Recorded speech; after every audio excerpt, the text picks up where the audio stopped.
안녕하세요, 권세미 목사입니다. 오늘은 내가 만드신 네 번째 시간입니다. 이번 네 번째 시간에 다룰 우상의 주제는 성취입니다. 누구나 살면서 자신이 원하는 바를, 목적하는 바를 이루고 싶어 하는 게 모든 사람들의 꿈이잖아요. 그런데 팀 켈러 목사님은 이런 성공에 대한 간절함조차도 우상이 될 수 있다고 경고합니다. 저자는 성취에 대한 우상을 다루면서 소개하는 인물들에는 팝의 전설 마돈나, 불의 전차의 한 주인공 영화감독 시드니 폴락, 그리고 여러 개인들의 이야기들을 하나하나 소개하는데요. 이들 이야기에서 한 가지 공통점이 있다면 성공에 대한 유혹이 어느 순간에는 마약처럼 중독될 수 있다는 겁니다. 마약에 중독이 되면 어떻게 되나요? 맞아요, 끊을 수 없게 되잖아요. 성취도 마찬가지입니다. 지금 당장에는 자신이 이룬 성취로 인해 만족감과 행복감을 누리지만 만족감과 행복감은요, 계속 지속되지는 않습니다. 곧 허무함을 느끼게 되고 더욱 높은 성취를 이루기 위해 자신을 계속해서 채찍질하게 됩니다. 그런데 여기에 더욱 큰 문제가 있습니다. 정신적인 고통이 따르는 문제인데요. 자신이 목적하는 바를 이루지 못할 거라는 두려움으로 인해 비극적인 결과를 얻기도 합니다. 저자는 성취가 주는 위험에 대해서 이렇게 표현합니다. 개인적 성공과 성취는 여느 우상보다 더 우리에게 자신이 신이라는 느낌을 준다라고 말입니다. 성공과 성취는 다른 우상들과 달리 자기 자신을 우상으로 만들어 현실을 왜곡해서 보게 만들기도 하고 성공이 주는 거짓된 안정감에 휩싸여 거기에 집착하게 만들기도 합니다. 저자가 성취와 관련하여 제시하는 인물은 구약 성경에 등장하는 나아만 장군인데요. 성경이 묘사하는 나아만은 당시 최고의 성공과 권력을 모두 거머쥔 인물입니다. 아람의 군대 장관으로 크고 존귀한 자로 왕에게 인정받는 사람이었습니다. 그런데 모든 것을 이룬 그에게도 한 가지 큰 문제가 있었죠. 그것은 바로 그가 앓던 병입니다. 성경은 그를 나병 환자라고 말합니다. 나병은요, 피부병의 일종인데요.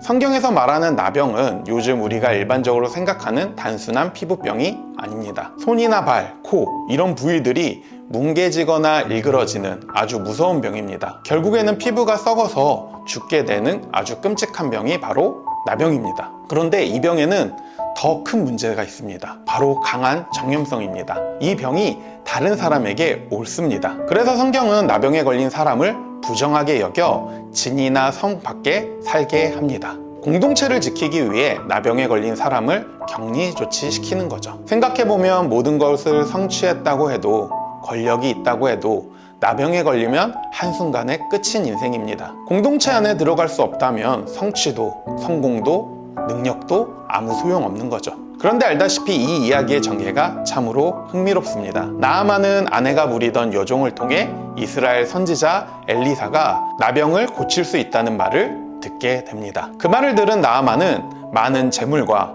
아람 왕의 추천서를 가지고 이스라엘로 떠납니다. 그런데 이 부분에서 저자는 나아만의 방법에 대해서 이렇게 표현합니다. 참 현실적으로 표현했습니다. 그는 뒷배를 이용하고 유명인의 이름을 팔고 돈을 듬뿍 뿌리고 최고 실세를 찾아간다. 자신의 방법으로, 자신의 능력으로 해결하려는 거죠. 자신이 이룬 성취로, 그리고 자신이 이룬 능력과 돈을 가지고 나아가는 겁니다. 세상에서 잘 통하는 방법이죠. 그런데 충격적인 건 이런 방법이 이스라엘에서는 전혀 통하지가 않는다는 거예요. 엘리사는 나아만을 자신의 집에 부르고서는 만나주지도 않습니다. 그저 사자 하나를 보내어 요단강에 몸을 7번 씻으라 말합니다. 그렇게 하면 살이 회복되어 깨끗하게 될 것이라 말합니다. 선지자의 제안은 나아만을 화나게 만듭니다. 분노하게 합니다.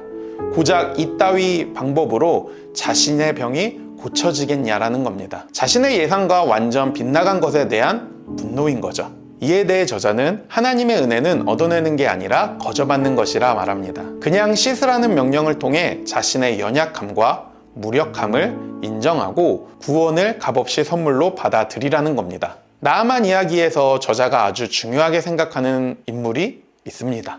저자는 이 인물을 숨은 영웅이라고 표현하기도 합니다. 바로 나아만의 아내가 부린 여종입니다. 아마도 그녀는 전쟁 중에 노예로 붙잡혀 타국에서 종살이하게 된 것으로 보입니다. 아람 사회에서 가장 밑바닥에 있는 사람이죠. 어쩌면 아람이라는 나라나 자신의 주인에게 느끼는 당연한 감정은 증오, 원한일 겁니다. 그런데 그녀는 복수하지 않습니다. 주인을 생각하는 마음에 주인의 나병을 고칠 방법을 그녀가 소개하죠. 우리 주인이 선지자 앞에 계셨으면 좋겠나이다. 저자는 그녀에 대해 복수를 꾀하지 않고 상대를 용서하고 기꺼이 치유와 구원의 통로가 되었다라고 말합니다. 저자는 여종의 이런 행동이 예수님이 보여주신 모습이다라고 말하기도 하는데요. 저자는 언제나 고난당하는 종이 있어야만 용서가 가능하다라고 말하면서 이 주제가 예수님에게서 절정에 이른다라고 말합니다.